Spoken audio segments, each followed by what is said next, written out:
చూసిన తర్వాత పవన్ కళ్యాణ్ గారు తీసుకున్న నిర్ణయం గురించి ఆయన చెయ్యి పట్టుకొని మాట్లాడి ఆయనకిచ్చే ధైర్యం కానీ, ఆయన చిన్నవాడు అవ్వచ్చు, చంద్రబాబు నాయుడు గారి కన్నా చిన్నవాడు అవ్వచ్చు, కానీ ఆయన ఇచ్చిన ధైర్యం చాలా పెద్దది. అక్కడ ఆయన వ్యక్తిత్వం ఏంటన్నది అర్థమైంది. So we are very happy. అందరం కలిసి ఈ ఆంధ్రప్రదేశ్ని అయితే ముందుకు తీసుకెళ్లేదానికి అందరం కూడా సిద్ధంగా ఉన్నాం. చూశారు కదా, ఆవిడ కష్టం, ఆవిడ కన్నీరు ఇంత అంతా కాదు, గత 5 సంవత్సరాలుగా కూడా ఎన్నో ట్రోలింగ్స్ ఒక మహిళగా. సో ఎలా అనిపిస్తుంది? నిజంగా ఈరోజు కష్టానికి తగ్గ ఫలితం.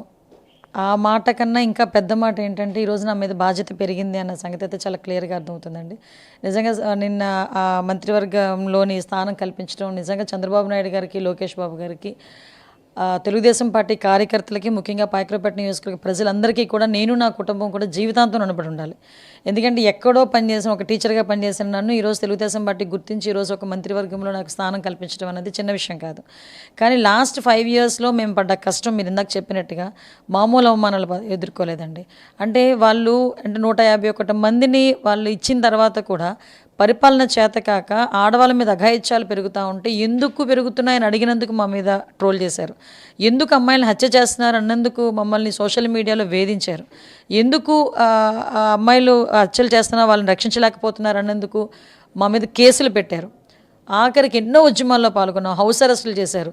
పోలీస్ డిపార్ట్మెంట్ వాళ్ళు పోలీసులు పనిచేయడం కన్నా మా ఇళ్ళ దగ్గర కాపలా కాయడం ఎక్కువైపోయింది 5 సంవత్సరాల్లో. అటువంటి సిచ్యువేషన్స్ అన్నింటినీ ఎదుర్కొని ఈరోజు ప్రజలు ఇచ్చిన మ్యాండేట్ ప్రకారం, ప్రజలు మా మీద పెట్టిన బాధ్యత ప్రకారం ఈరోజు మరింత బాధ్యత పెరిగిందని నేను అనుకుంటున్నాను. డెఫినెట్గా చంద్రబాబు నాయుడు గారు ఏదైతే గురుతర బాధ్యత మా మీద పెడతారో ఆ గురుతర బాధ్యతని డెఫినెట్గా నేను నిర్వర్తిస్తానని చంద్రబాబు నాయుడు గారు ఆదేశాల మేరకు, లోకేష్ బాబు గారు ఆదేశాల మేరకు, అదేవిధంగా జన సైనికుల ప్రోత్సాహంతో, మన మోడీ గారు సహాయ సహకారాలతో నిర్విఘ్నంగా కొనసాగిస్తానని మాత్రం నేను అనుకుంటున్నాను. సో ఈ ఎన్డీఏలో పవన్ కళ్యాణ్ గారిది కూడా కీలక పాత్ర, అంటే ఒక పార్టీని బలంగా ముందుకు తీసుకెళ్ళడానికి పవన్ కళ్యాణ్ గారిది కూడా కీలక పాత్ర. దీని మీద మీరేమో? నిజంగా పవన్ కళ్యాణ్ గారి వ్యక్తిత్వం ఏంటన్నది నిన్న నిజంగా నాకు కనిపించిందండి. ఇట్స్ నా పర్సనల్ ఒపీనియన్.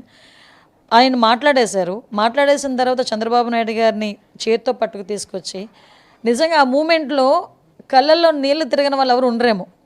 అసలు మాకే ఒకసారి నిజమే కదా, హ్యాపీ మూమెంట్ కదా. అంటే ఎన్నో అవమానాలు పడ్డారు. 70 సంవత్సరాల వయసులో ఆయన పడ్డాల్సిన అవమానాలు కాదండి, నిజంగా మేమేం పడ్డామమ్మా అవమానాలు. అసలు ఆయన అయితే కన్నీళ్ళు పెట్టుకున్నారు.